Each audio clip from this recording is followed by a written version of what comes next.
देखिए, आज हम डिस्कशन करेंगे ये जो हम बिजनेस किए उसका फाइनल कंक्लूजन क्या निकला और कैसे किए, कितना सारा डॉक्यूमेंटेशन लगा और उसका संघर्ष क्या रहा, स्ट्रगल पीरियड जो था और कौन कौन सा स्ट्रगल आया बिजनेस करने में, ये हम बताते हैं। एक छोटा सा भी बिजनेस करने में कुछ परेशानी ज़रूर आता है। सबसे पहला हम बात करते हैं कि हमको लेना था एक जीएसटी।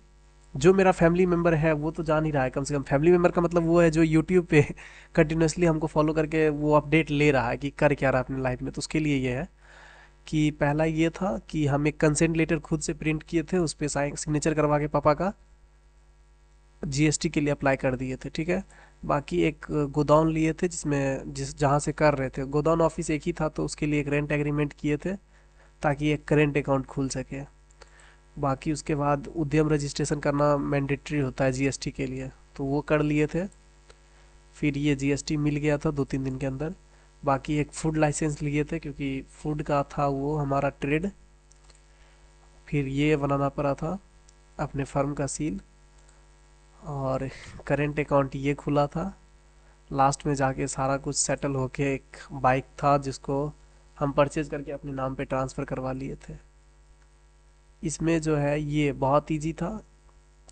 ये फॉर्मेट हमको नेट पर से मिला, इसको डाउनलोड किए, प्रिंट करवा के सिग्नेचर करवा के पापा सब कुछ फिल करके जीएसटी के लिए अप्लाई किए, उसमें ये सबमिट कर दिए थे, अपना घर का बिजली बिल दे दिए थे। बाकी ये हम नियर बाय जहाँ हम रहते थे वहाँ के कचहरी गए, कोर्ट कचहरी जो भी होता है या ब्लॉक, वहाँ जाके ये खरीद के उस पर ये सारा लिखवा के ओनर से सिग्नेचर करवा के 3-4 आदमी का सिग्नेचर करवा के बैंक में दिए तो बैंक करेंट अकाउंट खुल गया था। बाकी जीएसटी आपको बता ही दिए। उद्यम तो बहुत ईजी है करना।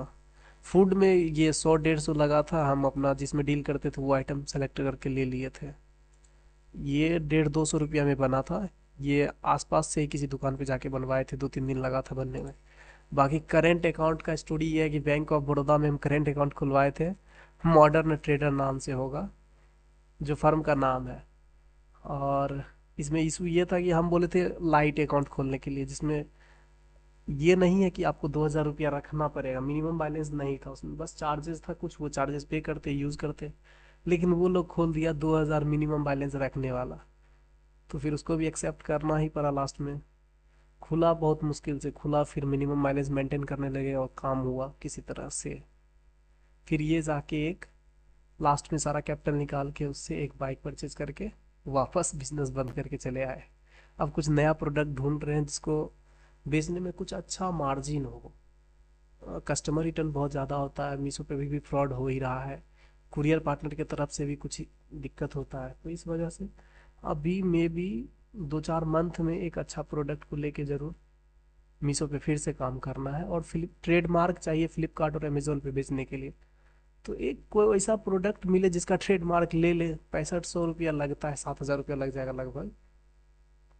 तो 4500 ही ऐसे गवर्नमेंट का फ़ी है, मे भी और कुछ फ़ी देना पड़ेगा एजेंसी वाला को, जो सही से चेक कर ले कि इस नाम से कोई लीगल केस फाइल नहीं हो, किसी और का नहीं हो, उसको हम कर रहे हो अप्लाई।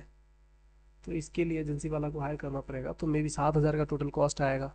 जिसके बाद ट्रेडमार्क सर्टिफिकेट मिल जाएगा तो फिर जाके हम लोग कर पाएंगे, फ्लिपकार्ट और अमेजोन पे भी उस प्रोडक्ट को बेच पाएंगे। तो कुछ वैसा प्रोडक्ट मिले तो फिर हम लोग बेचेंगे। आगे का स्टोरी फिर आपको बताएंगे इसी चैनल पे। तब तक देखिए, इंतज़ार कीजिए कब क्या होता है।